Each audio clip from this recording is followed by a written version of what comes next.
नाज़रीन, एक जानिब नरेंद्र मोदी कुछ मानने को तैयार नहीं, शुतुरमुर्ग की तरह अपना सर रेत में दिए हुए है, कबूतर की तरह आंखें बंद किए हुए है, और दूसरी तरफ बिल आखिर एक एक करके एक लाइव जेनोसाइड जो पिछले 2 साल से हमारे सामने लाइव प्ले आउट हो रही है, उसके ऊपर आहिस्ता आहिस्ता करके दुनिया के हर मुल्क का जमीर जाग रहा है। इस सदी की सबसे बड़ी खबर के यूके बरतानिया भी अब बिल आखिर Israeli genocide, Israeli war crimes बंद ना होने की सूरत फलस्तीन को तस्लीम करने को तैयार है। फ्रांस, स्पेन, आयरलैंड और नॉर्वे के बाद अब बरतानिया ने भी फलस्तीन को तस्लीम करने का मशरूत अंदिया दे दिया है। बरतानवी वजीर आजम ने ऐलान किया है कि अगर इजराइल ने गजा की सूरत हाल ना बदली तो बरतानिया सितंबर में फलस्तीन को बतौर रियासत ऑफिशियली तस्लीम कर लेगा। बरतानवी वजीर आजम ने अपनी काबीना को भी फलस्तीन को रियासती हैसियत देने से बाकायदा आगाह कर दिया।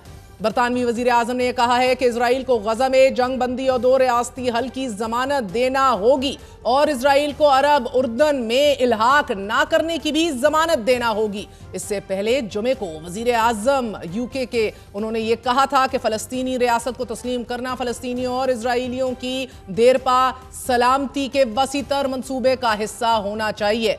बरतानवी वजीर आजम ने यह ऐलान एक ऐसे वक्त किया है कि जब उन पर अपने ही अरकान पार्लियामेंट की तरफ से शदीद दबाव बढ़ाया जा रहा था।